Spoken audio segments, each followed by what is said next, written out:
মানুষ যার খায় তার সঙ্গে যদি বেঈমানি করে তবে তাকে বিধর্মী বলা হয়। আমরা তো প্রত্যেকেই বেঈমান। আমরা বেঈমান নই, আমরা তো প্রত্যেকেই বেঈমান। এর প্রমাণ আমরা যখন মাতৃ জন্ম করেছিলাম, মা যা খেতেন সন্তান তাই খেত। ওই সন্তানের খাদ্য নারীটা মায়ের নারীর সঙ্গে অ্যাটাচ করে দিয়েছিলেন। তিনি হচ্ছেন আমার পরম বন্ধু। তারপর আমি জগতে এসে দেখব কি করে, তার জন্য আমাদের দুটো নয়ন দিয়েছে। কি করে আমরা ঘ্রাণ নেব, তার জন্য আমাদের নাসিকা দিয়েছে। কি করে আমরা শ্রবণ করব, তার জন্য আমাদেরকে কান দিয়েছে। কি করে আমরা কথা বলবো, তার জন্য আমাদের পদক দিয়েছে। কি করে আমরা কাজ করব, তার জন্য আমাদের হাত দিয়েছে। কি করে আমরা চলবো, তার জন্য আমাদের পা দিয়েছে। এমন বড় বন্ধু আর পৃথিবীতে পাওয়া যায়। তারপর আমি যখন সদ্যজাত ছিলাম, কিছু খেতে পারবো না বলে যিনি আমার মায়ের স্তনে অমৃতের ভান্ডার পাঠিয়ে দিয়েছিলেন, কতটা লবণ, কতটা চিনি, কতটা গরম হলে দুধের শিশু বারবার খেতে চাইবে, তিনি মিক্সার করে পাঠিয়ে দিয়েছিলেন। এমন বড় বন্ধু আর পৃথিবীতে পাওয়া যায়। কিন্তু সেই পরম দয়াল ভগবানকে আমরা মানি না। আমরা বলি ভগবান, যার জন্য আমার অস্তিত্ব, সেই ভগবানকে আমরা মানি না। কিছু সায়েন্সের ছাত্র বলে আমরা ভগবানকে মানি। কেন? আমি সায়েন্সের ছাত্র, সায়েন্সের স্টুডেন্ট। সায়েন্স মানে বিজ্ঞান। বিজ্ঞানে তুমি অজ্ঞান হয়ে গেছো, তোমার জ্ঞান কমে গেছে। কারণ বিজ্ঞানে যিনি বিশেষ ব্যক্তি ছিলেন এপিজে আব্দুল কালাম, তিনি আনন্দবাজার পত্রিকায় বড় বড় অক্ষরে লিখে দিয়েছিলেন, আমি গীতাও পড়ি, নামাজও পড়ি। তাহলে তিনি ঈশ্বরকে বিশ্বাস করেন, আর আমরা দু ক্লাস লেখাপড়া না করতে করতে আমরা বলে আমরা ভগবানকে মানি। আর এইভাবে বিজ্ঞান কি সৃষ্টি করেছে জগতে? কি সৃষ্টি করেছে বিজ্ঞান? এই যে মাটিতে আপনারা বসে আছেন, এই মাটি কি বিজ্ঞান সৃষ্টি করেছে? যে জল পান করে আমরা তেষ্টা মেটাই, সেই জলকে বিজ্ঞান সৃষ্টি করেছে? জল, মাটি, সোনা দানা, যত সব সোনার সৃষ্টি, ভগবানের সৃষ্টি। বিজ্ঞান নতুন করে তাকে রূপ দিয়েছে। এবার যদি বলা হয় মা কারো চোখ খারাপ হয়ে গেলে ডাক্তার কিন্তু অপারেশন করে ভালো করতে পারে, কারণ লিভার ক্যান্সার হলে ডাক্তার অপারেশন করে ভালো করতে পারে, কারণ পেটে পাথর পড়লে ডাক্তার অপারেশন করে ভালো করতে পারে। কিন্তু কারো যদি মা শরীর খারাপ হয়ে যায়, ডাক্তারের বাপেরও ক্ষমতা নেই সেই চরিত্র অপারেশন করে ভালো করে। এই চরিত্র ভালো করতে পারে কিন্তু একমাত্র সাধু সমাজ। তার প্রমাণ জগাই মাধবের চরিত্র অপারেশন করেছিল এই সাধু সমাজ। কারণ জগাই মাধব যখন নিত্যানন্দ প্রভুর মাথায় কলসির কানা মেরেছিল না, রক্ত ঝরিয়েছিল, তোমার বৈষ্ণবের তো ক্ষমা জ্ঞান থাকে, তাই নিত্যানন্দ প্রভু তাদেরকে ক্ষমা করেছিল। এই জগাই মাধবের চরিত্র অপারেশন করেছিল সাধু সমাজ। চপল গোপালের চরিত্র অপারেশন করেছিল সাধু সমাজ। কারণ মা শ্রীবাস পণ্ডিতের ঘরে যখন আমার গৌরাঙ্গ মহাপ্রভু নাম করতেন, অনেক নবদ্বীপবাসী তা সহ্য হয় না, তাই কি করেছিলেন জানেন? চপল গোপালকে দিয়ে বোতল খানেক মদ আর একটা পাথার মাথা ঝুলিয়ে দিয়ে এসেছিল শ্রীবাস পণ্ডিতের গৃহের সামনে। কেন? সবাই দেখো নিমাই ঠাকুর কি কাণ্ড করছে। আপনারা জানেন তার জন্য চপল গোপালের সারা অঙ্গে কুষ্ঠ রোগ হয়েছিল। যে কুষ্ঠ রোগের জন্য তার স্ত্রী নিস্তারিণী দেবী তাকে পরিত্যাগ করেছিল, পরিত্যাগ করতে দ্বিধাবোধ করেনি। যখন চপল গোপাল কাশীনাথ বাবা কাশীর চরণে গিয়ে পড়েছিল, তখন কাশীনাথ একদিন বলেছিল, রে আমার চরণে কেন পড়ে আছিস? যার চরণে অপরাধ করেছিস, গৌরাঙ্গ মহাপ্রভু যদি তোকে ক্ষমা করে তবেই তুই উদ্ধার হবি। তখন গৌরাঙ্গ মহাপ্রভুর কাছে এসে বলেছেন যে, হে প্রভু, আপনি আমাকে কৃপা করুন। গৌরাঙ্গ মহাপ্রভু কিন্তু পারলে পারতেন মা ওই চাপাল গোপালের কুষ্ঠ রোগ সেরে দিতে, সারিয়ে দিতে, কিন্তু সে যে ভক্তকে ভালোবাসে, সে ভক্ত, সে নিজেই বলেছে আমার হতে নাম বড়, নাম হতে ভক্ত বড়, আর ভক্ত হতে ভক্তের পদধূলা আরো বড়। ভক্তকে সে ভালোবাসে, তার জন্য বলেছিল যাও শ্রীবাস পণ্ডিতের ক্ষমা, শ্রীবাস পণ্ডিতের কাছে গিয়ে ক্ষমা চাও, সে যদি ক্ষমা করে তবেই তোমার কুষ্ঠ রোগ সারতে পারে। যাও শ্রীবাস পণ্ডিতের চরণ ধোয়া জল খাও। যখন শ্রীবাস পণ্ডিতের কৃপা হয়েছিল তখন চপল গোপালের কুষ্ঠ রোগ সেরে গেছে। তাহলে চপল গোপালের চরিত্র অপারেশন করেছিল সাধু সমাজ, লক্ষ হীরার চরিত্র অপারেশন করেছিল সাধু সমাজ। তাহলে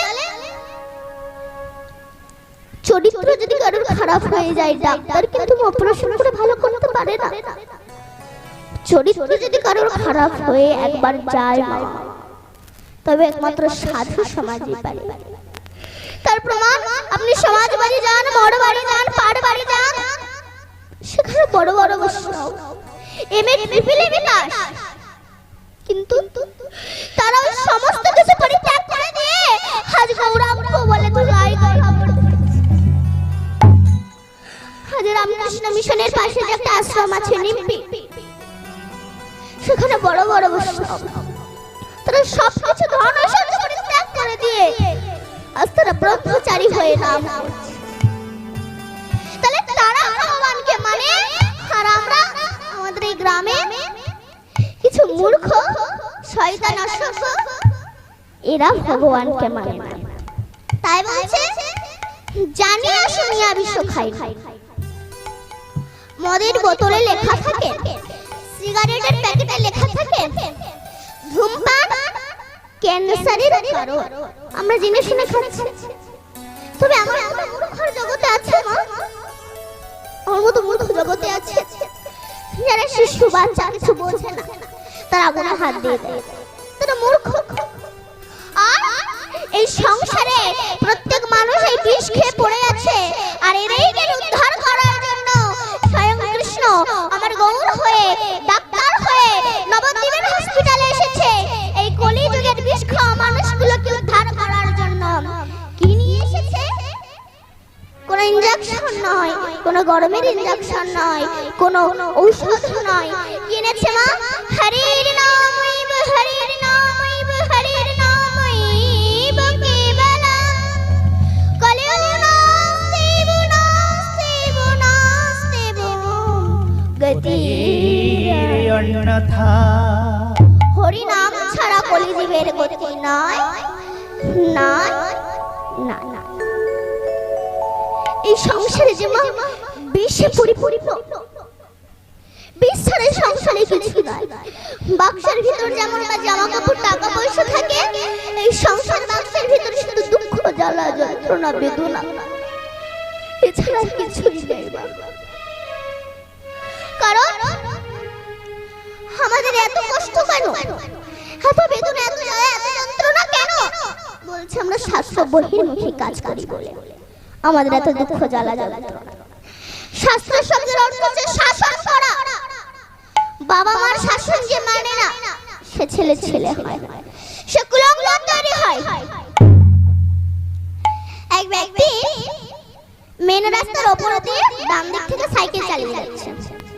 তখন এক বয়স্ক লোক বলছে, বাবা ডান দিকে সাইকেল চালিও না, বাঁ দিকে সাইকেল চালাও। তখন সে বলছে, আপনার কি রাস্তাটা, আমি আমার মতো আমার ইচ্ছা হয়েছে আমি ডান দিকে সাইকেল চালাবো।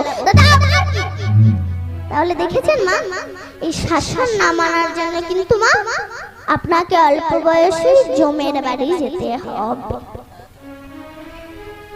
তাই শাস্ত্র শব্দের অর্থ হচ্ছে শাসন মানে। শাসন যে মানে না তার মৃত্যু অবশ্যই।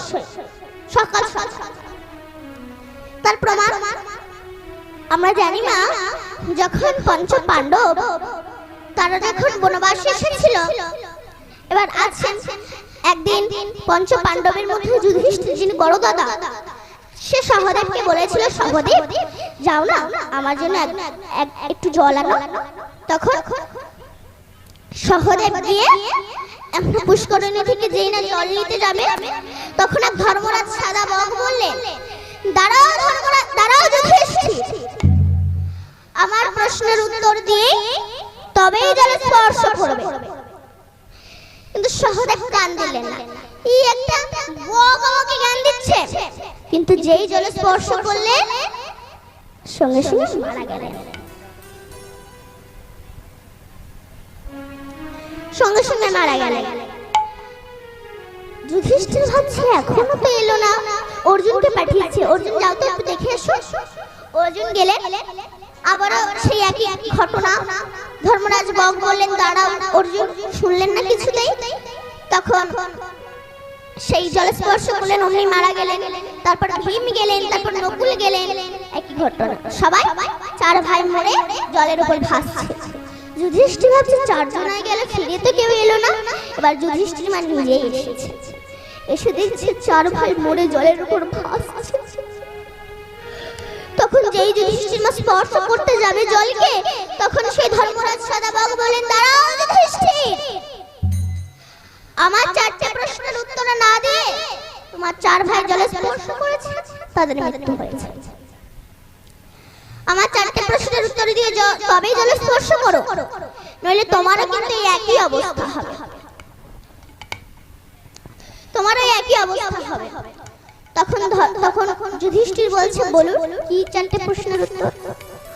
বলছে, বলো কিবা বার্তা কিবা আশ্চর্য পদ বলিকারে কোন জন সুখী হয় বিশ্ব চরাচরে? এই চারটে প্রশ্ন, কিবা বার্তা কিবা আশ্চর্য পদ বলিকারে আর কোন জন সুখী হয়, এই চারটে প্রশ্ন। বলো কিবা বার্তা। তখন যুধিষ্ঠির বলছে, আপনি আমার সংবাদ শুনতে চাইছেন? যে পৃথিবীতে আমার, যে জন্য আমার এই পৃথিবীতে আসা, সেটি হলো নৈরাশ্য। আমি বেশিটা শুধু এই জগতের ভালোবাসা, আমার হৃদয়ে নাই কৃষ্ণ ভালোবাসা। যে পৃথিবী, যে জন্য আমার পৃথিবীতে আসা, সেটি হলো নৈরাশ্য। আমি কৃষ্ণকে ভালোবাসলাম না। আমি যে চোখ পেয়েছি ভগবানকে দর্শন করার জন্য, সেই চোখে কত টিভি সিরিয়াল ফেসবুক দেখে গেলাম। যে কান পেয়েছি ভগবানের নাম শোনার জন্য, সেই কানে কত কুকথা শ্রবণ করে গেলাম।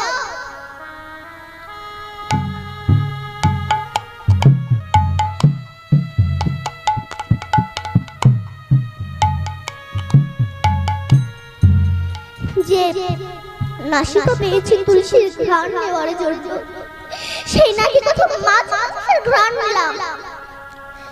যে বদন পেয়েছি ভগবানের নাম করার জন্য, সেই বদনে কত কথা বলে গেলাম। যে হাত পেয়েছি ভগবানকে আরতি করার জন্য, সেই হাতে বদনে গ্লাস ধরলাম, ঠ্যাং ধরলাম মাংসের, কিন্তু আমার ভগবানের আরতি করা হলো না। যে পা পেয়েছি মন্দিরে যাওয়ার জন্য, সেই পায়ে প্রতিদিন পতিতালয়ে যাচ্ছে। তাই আমার সংবাদ মোটেই ভালো নয়। বা যুধিষ্ঠির বা, তোমার অপূর্ব উত্তর। এবার বলো কিবা আশ্চর্য। তখন যুধিষ্ঠির বললেন, জানেন আমার বাড়ির পাশে একটা বাড়ি ছিল, 5 তলা বিল্ডিং বাড়ি, পাথরে ঠাসা বাড়ি। হেন কোনো জায়গা নাই যে পাথর না, পাথরে ঠাসা বাড়ি, লিফট বাড়ি, রাশিয়ান কুকুর আছে, তার শুধু 6 জোড়া ছিল, গা হাত পাতে পারে। কিন্তু আশ্চর্য, সেই ব্যক্তি যখন মারা গেল, তখন তাকে বাঁশের খাঁচায় করে তুলল। যে ব্যক্তিটি এত গদিতে ছিল শেষে তার বাঁশ সম্বল হলো। ওই বাঁশের খাঁচাই করে তুলে গরুর দড়ি দিয়ে বেঁধে গোবর্ধন ছেটাতে ছেটাতে বলো হরি হরি বল বলতে বলতে তাকে শ্মশানে নিয়ে গেল। নিয়ে গিয়ে তাকে চিতার উপর তুললো, আমার চোখের সামনে পড়লো। মাথাটা ফাটছে না বলে বাঁশের বাড়ি দিয়ে মাথাটাকে ফাটিয়ে দিল, আমার চোখের সামনে পড়লো। আর আমি সেটা দেখে এসে আমি আমার ভাইয়ের দুহাত জায়গার জন্য আমি আমার ভাইয়ের মাথায় বাঁশের বাড়ি মারতে দ্বিধাবোধ করি। এর মতো আশ্চর্য পৃথিবীতে হয় না। এই এক আশ্চর্য